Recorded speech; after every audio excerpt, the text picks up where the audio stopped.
कक्षा 12वीं व्यवसायिक अध्ययन में हम लोग आपकी चौथी यूनिट नियोजन स्टार्ट कर रहे हैं। ठीक है, नियोजन क्या होता है, नियोजन की परिभाषा क्या होती है, नियोजन के उद्देश्य क्या होते हैं और नियोजन की विशेषताएं क्या होती है, आज हम इस वीडियो में समझेंगे।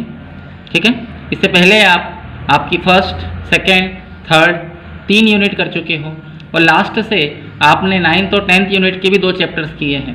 प्रबंध ये आपकी पहली यूनिट थी, प्रबंध के सिद्धांत ये दूसरी यूनिट थी यानी दूसरा चैप्टर। व्यावसायिक पर्यावरण ये आपका तीसरा चैप्टर था। उसके बाद उपभोक्ता संरक्षण अधिनियम ये आपका 12वां चैप्टर था और लास्ट चैप्टर उद्यमिता ये भी हम कर चुके हैं।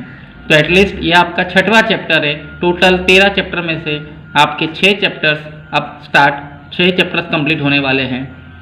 नियोजन यह महत्वपूर्ण कार्य है जिसकी आवश्यकता प्रबंध में ही नहीं बल्कि अपितु मानव जीवन के प्रत्येक क्षेत्र में होती है। बोलने का मतलब हमारी लाइफ का कोई भी क्षेत्र हो, चाहे स्कूल हो, कॉलेज हो, कोचिंग इंस्टीट्यूट्स हो, हॉस्पिटल हो, मंदिर हो, मस्जिद हो या कोई राजनीतिक संस्थान हो या कोई सामाजिक संस्थान, हर जगह नियोजन की आवश्यकता होती है। प्रत्येक संगठन को नियोजन की आवश्यकता होती है, चाहे वो सरकारी हो या गैर सरकारी, व्यक्तिगत यानी किसी व्यक्ति का खुद का हो या सार्वजनिक।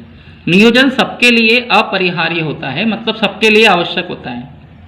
सरकार को भी देश के विकास के लिए योजनाएं बनानी पड़ती है। योजनाएं मीन्स प्लानिंग करना, यही तो नियोजन है।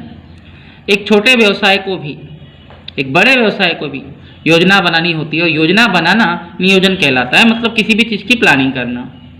आप अपने घर में किसी की शादी कर रहे हो, छोटे भाई की, छोटे बहन की या खुद की शादी हो रही है, तो आपकी फैमिली में उसकी पहली योजना बनती है। ठीक है, आपको कोई मकान बन रहा है तो मकान बनने के लिए भी कुछ योजनाएं करनी पड़ती हैं। ठीक है, उत्पादन के क्षेत्र में कार्यरत कंपनियों को भी माल के उत्पादन से लेकर यानी माल को बनाने से लेकर बेचने के लिए योजनाएं बनाकर उसके अनुसार कार्य करना होता है। ये नियोजन है, मतलब किसी भी कार्य को करने के लिए उसकी योजना बनाना नियोजन कहलाता है। हम पढ़ाई करते हैं तो पढ़ाई ऐसी थोड़ी हो जाती है, उठे बुक्स उठाई और कॉपी किताब उठाकर पढ़ाई शुरू कर दी, नहीं। हम एक प्लानिंग बना के चलते हैं कि हमें आज ये करना है, कल ये करना है, परसों ये करना है। ये नियोजन है। ठीक है, इस प्रकार स्पष्ट है कि नियोजन प्रबंध का महत्वपूर्ण और आधारभूत कार्य है, सबसे इंपॉर्टेंट कार्य है। प्रत्येक व्यावसायिक संस्था के अपने पूर्व निर्धारित लक्ष्य और उद्देश्य होते हैं। देखिए, कोई भी व्यावसायिक संस्था हो उसके कुछ लक्ष्य होते हैं जो उन्होंने तय करके रखे होते हैं कि हमें ये करना है, जिन्हें प्राप्त करने के लिए भरसक प्रयत्न करना पड़ते हैं। इसके लिए पूर्व दृष्टि यानी पहले से उसे देखा जाता है, उसके पास जो भी साधन उपलब्ध है उस पर विचार किया जाता है, उस पर चिंतन किया जाता है, भविष्य की क्रियाओं का आकलन आदि विचार करना आवश्यक होता है। ठीक है, अब हम नियोजन की परिभाषा पे आते हैं। नियोजन का शाब्दिक अर्थ है किसी वांछित उद्देश्य की पूर्ति। वांछित उद्देश्य मतलब जो पहले से तय किया गया, पहले से कार्यक्रम की रूपरेखा बनाना। नियोजन एक बौद्धिक प्रक्रिया है यानी दिमाग वाली प्रक्रिया है। सामान्य अर्थ में हमें क्या करना है, भविष्य में कैसे करना है, किसे करना है, कब करना है, इन बातों का निर्धारण करना ही नियोजन कहलाता है। ठीक है, सभी व्यवसायी अपने व्यवसाय में श्रेष्ठ सफलता प्राप्त कर बिक्री करके बड़ी मात्रा में लाभ कमाना चाहते हैं। ये तो हर व्यवसायी चाहता है। अपने लक्ष्य को पाने के लिए कठोर प्रयास भी करने पड़ते हैं, संघर्ष भी करने पड़ते हैं। अपने सपनों को साकार करने के लिए भावी अवसरों और जोखिम को भांपकर योजनाओं का निर्माण करते हैं और सफलतापूर्वक आगे बढ़ते हैं। यही नियोजन है, यानी भविष्य की योजनाएं बनाना, सपने देखना, सपनों को साकार करने के लिए आवश्यक कदम उठाना, ये नियोजन है। ठीक है, अब हम नियोजन की परिभाषा पढ़ लेते हैं।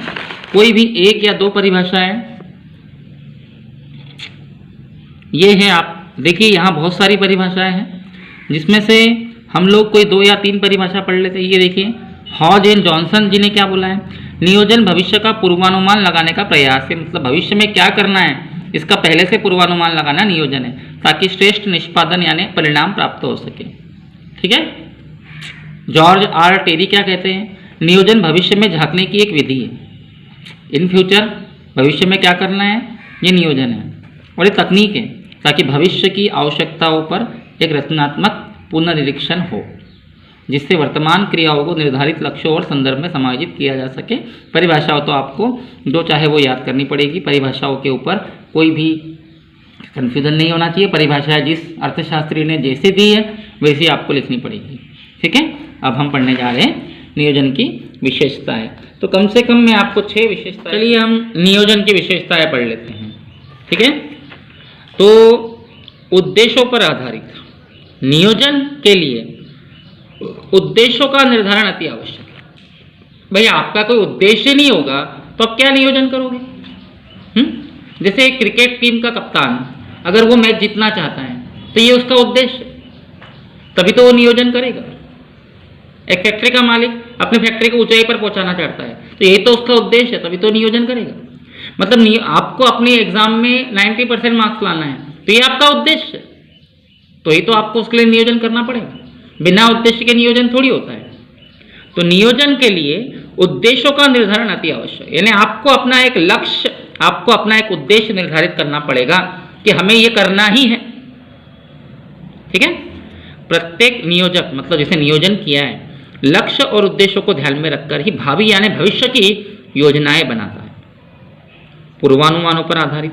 पूर्वानुमान क्या होता है? पूर्वानुमान मतलब किसी भी चीज का पहले से अनुमान लगाना है। नियोजन के अंतर्गत प्रबंधक भविष्य में झांकने का प्रयास करता है कि फ्यूचर में क्या होने वाला है और भावी यानी भविष्य की कठिनाइयों और अनिश्चितताओं का पूर्वानुमान लगाने में उसे सहयोग मिलता है। मतलब वो चाहता है, जानना चाहता है कि भविष्य में क्या होने वाला है और उसके आधार पर वो भविष्य का पूर्वानुमान लगा लेता है और उसकी कठिनाइयों को दूर करने का प्रयास करता है। सर्वोत्तम विकल्प का चयन, उसके पास कुछ ऑप्शंस होते हैं, ऑप्शन यानी विकल्प।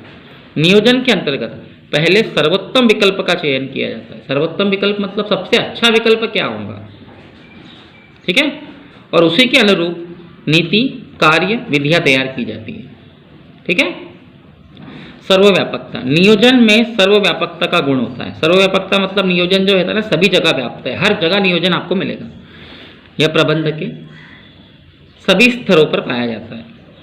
मैंने बताया था प्रबंध के 3 स्तर होते हैं, उच्च स्तर, मध्यम स्तर, निम्न स्तर। सर्वोच्च प्रबंध नियोजन करते समय संपूर्ण उपक्रम को ध्यान में रखता है। मतलब नियोजन करते समय पूरी फैक्ट्री के बारे में ध्यान में रखा जाता है, ठीक है। आगे जैसे उदाहरण देख लो आप, एक विद्यालय के लिए, एक विद्यालय को वर्ष भर में संपूर्ण कार्यों की योजना तैयार करनी होती है कि मासिक ज्ञान कैसे दे, परीक्षण कैसे करे, 3 माही के एग्जाम कैसे हो, 6 माही के एग्जाम क्या हो, वार्षिक परीक्षा की तैयारी कैसी हो, इसका पहले से निर्धारण कर लिया जाता है। किस दिन कौन सा उत्सव किया जाएगा, आंतरिक परीक्षाओं में पूछे जाने वाला पाठ्यक्रम क्या रहेगा, शैक्षणिक पर्यटन क्या होगा, कैलेंडर तैयार कर लिया जाता है। मतलब स्कूल के बारे में एक शुरू से अनुमान लगा लिया जाता है कि शुरू में साल भर में हमें स्कूल की क्या गतिविधियां करनी है, ये नियोजन है। 5वां विशेषता समन्वय। नियोजन की सफलता के लिए, मतलब नियोजन अगर सफल होना चाहता है, अगर चाहते हो कि नियोजन की प्रक्रिया सफल हो, तो उपक्रम के सभी विभागों की, जितने भी विभाग हैं योजना में, उनका उचित समन्वय रखना आवश्यक होता है। मतलब जो योजना बनाई सबको साथ में लेकर चलना, ये समन्वय होता है, ठीक है। और अगर ऐसा नहीं किया तो योजना प्रभावी नहीं रहेगी, आपके नियोजन फेल हो जाएगा। उसके बाद ये देख लीजिए आप, साधनों की सीमितता।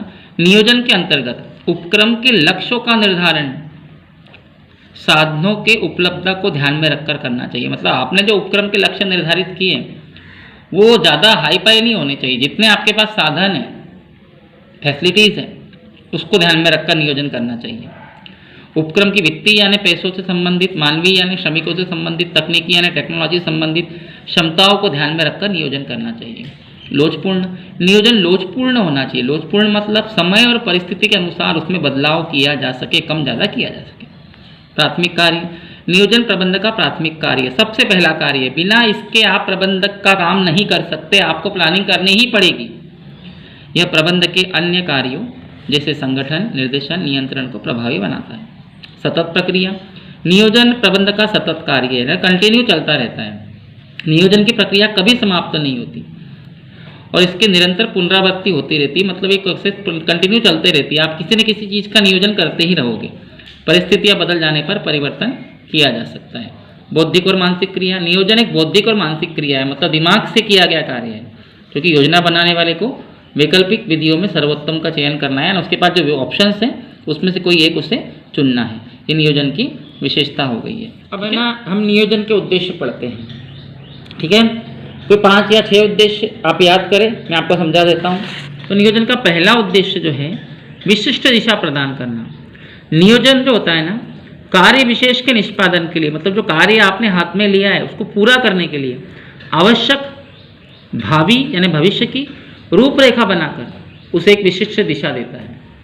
मतलब आपके पास जो कार्य है, जो आपको करना है, भविष्य में वो कहाँ तक पहुँचेगा, उसकी एक रूपरेखा तैयार की जाती है और उसे पूरा किया जाता है। क्रियाओं में एकता प्रदान करना। नियोजन का उद्देश्य संस्था की विशिष्ट क्रियाओं में, जो संस्था की अलग अलग क्रिया है, एकता प्रदान करना होता है। यह एकता नीतियों के क्रियान्वयन के माध्यम से पैदा की जाती है। मतलब इस उद्देश्य की पूर्ति के लिए नीतियाँ बनाई जाती है और नीतियों का क्रियान्वयन भी किया जाता है। नीतियों के क्रियान्वयन के लिए नियोजन में योजनाओं का निर्माण किया जाता है। मतलब जो नीतियाँ आपने बनाई है वो पटरी पे लाए, इसके लिए योजनाएं बनाई जाती है। नियोजन संगठन के साधन और क्षमताओं में एकता और समन्वय स्थापित करता है। मतलब संगठन के पास जो भी साधन है और जो भी लोगों की क्षमता है उसमें एकता आती है। इससे जानकारी प्रदान करना। नियोजन के माध्यम से संस्था के भीतरी और बाहरी व्यक्तियों को उनके लक्ष्य प्राप्त करने की जानकारी दी जाती है। मतलब संस्था के अंदर जो लोग कार्य कर रहे हैं और संस्था के बाहर जो लोग कार्य करते हैं उनके क्या लक्ष्य है, इसकी जानकारी उन्हें दी जाती है। प्रबंध में मितव्ययिता। मितव्ययिता मतलब कम खर्चीला। नियोजन में सभी का ध्यान रखते हुए एक निर्धारित विधि के अनुसार काम को पूरा करने की ओर लग जाता है। इसके परिणाम स्वरूप क्रियाओं में अपव्यय के स्थान पर मितव्ययिता आती है। मतलब कम खर्चा होता है और सभी लोगों को कम खर्चे में एक श्रेष्ठ नियोजन प्रणाली मिलती है। ठीक है। पूर्वानुमान करना। पूर्वानुमान नियोजन का सार तत्व है। मतलब पहले से अनुमान लगाना ये पूर्वानुमान कहलाता है। वास्तव में नियोजन का मुख्य उद्देश्य पूर्वानुमान के आधार पर वर्तमान की योजना बनाना है। मतलब पूर्वानुमान करना कि भविष्य में क्या करना है और भविष्य की पूर्वानुमान को ध्यान में रखकर वर्तमान में योजना बनाना कि इसे पटरी पे कैसे लाया जाए। ठीक है। निर्देशन और संचालन करना। नियोजन का मुख्य उद्देश्य भौतिक और मानवीय साधनों में समन्वय स्थापित करना नहीं, बल्कि मानवीय शक्ति को उन सामूहिक हितों की ओर निर्देशित करना है। मतलब मानव द्वारा नियोजन किया जाता है और मानवीय शक्ति के अनुसार नियोजन की प्रणाली को सफल किया जाता है। तो मानव को उन सामूहिक हितों की ओर निर्देशित करना जिनके लिए संस्था कार्यरत है। मतलब संस्था में जो भी काम हो रहे हैं मानव के द्वारा होते हैं और मानव को उन कार्यों तक पहुंचाना ही एक नियोजन कहलाता है।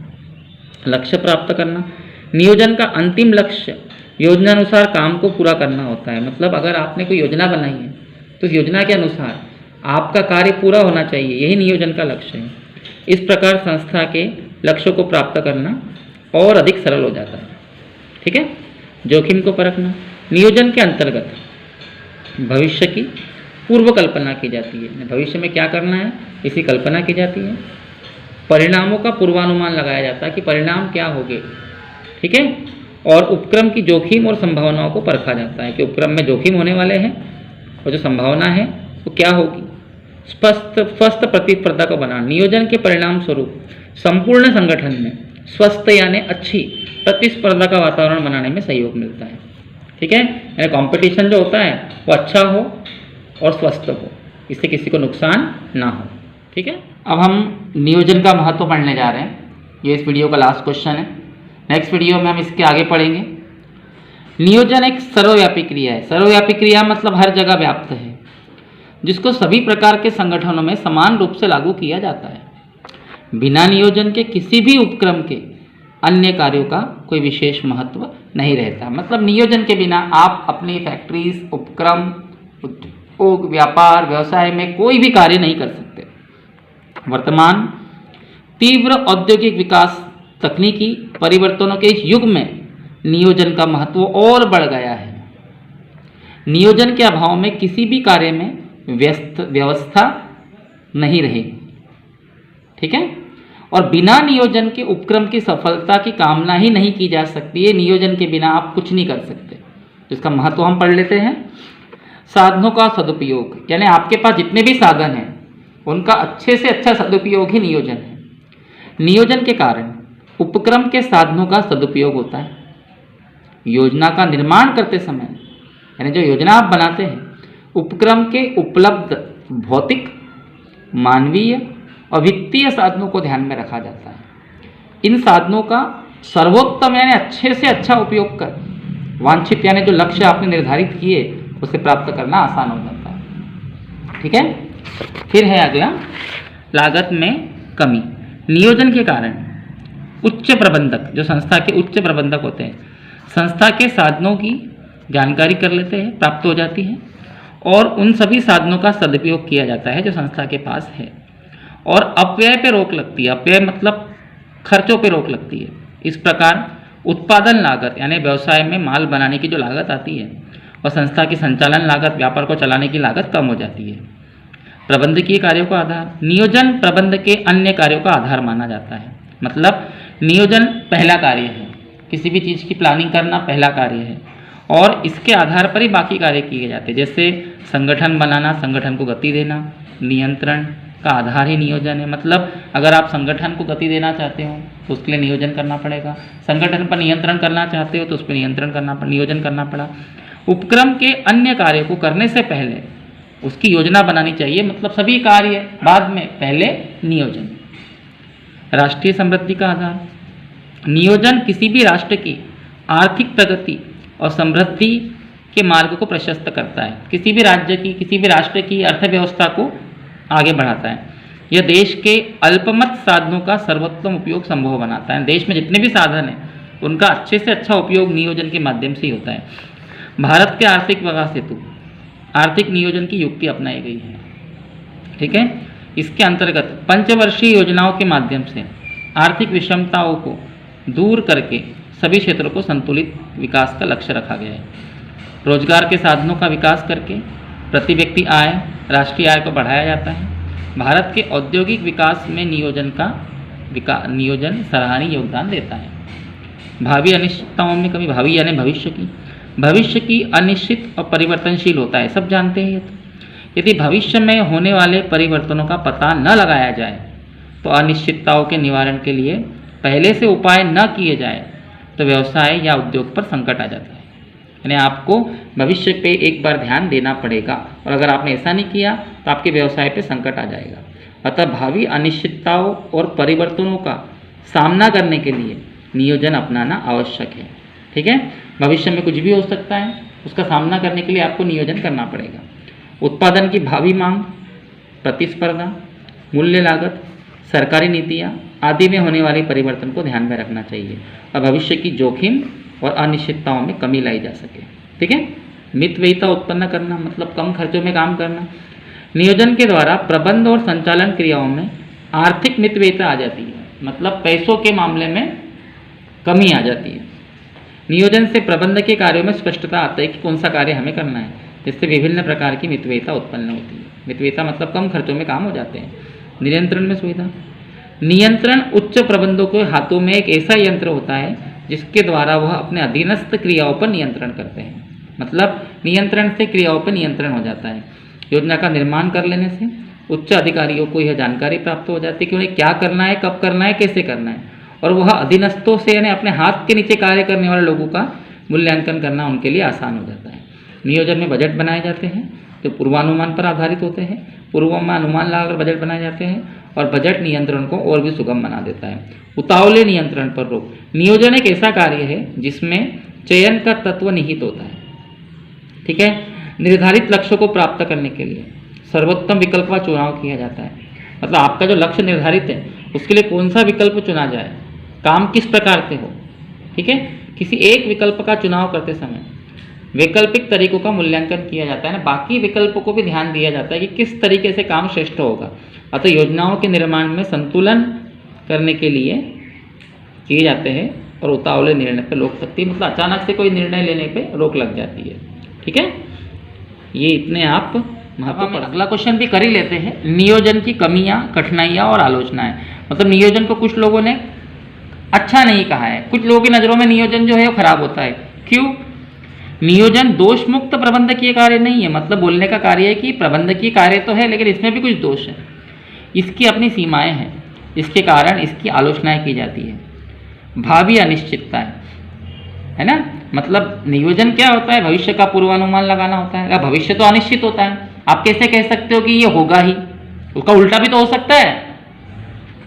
पूर्वानुमान नियोजन की आधारशिला है। मतलब जो पूर्व में ही अनुमान लगाया जाता है वही तो नियोजन है, उसके बिना नियोजन नहीं हो सकता। किंतु पूर्वानुमान लगाने में भविष्य की अनिश्चितताएं बाधा उत्पन्न करती है। हमने पूर्वानुमान लगा लिया कि हम हमारा माल बनाकर मार्केट में इतनी रेट पर बेचेंगे, लेकिन इस बात की क्या गारंटी है कि वास्तव में आपका माल उस रेट पे बिकेगा, लोगों को पसंद आएगा? तो अनिश्चित है। इसलिए नियोजन में भविष्य की अनिश्चितताएं बाधा उत्पन्न करती है। आपने योजना तो बना ली, लेकिन क्या वो योजना सफल होगी? नहीं, ये अनिश्चित है। परिवर्तनशील वातावरण में नियोजन प्रभावी नहीं रहता। वातावरण बदलता रहता है और बदलते हुए वातावरण में आपका नियोजन भी फेल हो सकता है। इसका मतलब ये है, आपने प्लानिंग करी कि कल हमें ये काम करना है, लेकिन हो सकता है कि वो काम आपका सफल ना हो, प्राकृतिक या मानवीय वातावरण की वजह से वो काम आपका रुक जाए। ठीक है। व्यक्तिगत रुचि की समाप्ति। नियोजन के अंतर्गत सभी कार्यक्रम पहले से निर्धारित कर लिए जाते हैं कि हमें कल ये करना है, परसों ये करना है, 1 साल बाद ये करना है। संस्था के कर्मचारी निश्चित योजना के अनुसार कार्य करने के लिए बाध्य हो जाते हैं।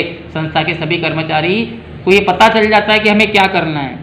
इससे कार्य के प्रति उनका व्यक्तिगत रुचि समाप्त हो जाती है। वो पहले से जान जाते हैं कि उन्हें आज क्या करना है, उनकी इंटरेस्ट खत्म हो जाता है और नियोजन में रचनात्मकता की कमी आ जाती है। मतलब वो रुचि लेकर कार्य नहीं करते, मन मार के कार्य करते हैं। खर्चीली पद्धति। नियोजन का कार्य अत्यधिक व्ययपूर्ण है।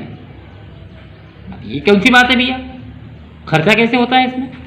इसमें समय तो जाता ही है, श्रम भी जाता है और धन, तीनों ही बड़ी मात्रा में खर्चे होते हैं। छोटे उद्योग इतना वहन नहीं कर सकते, छोटे छोटे उद्योग ये सहन नहीं कर पाते। इससे लागत में न खर्चों में भारी वृद्धि होती है। ठीक है।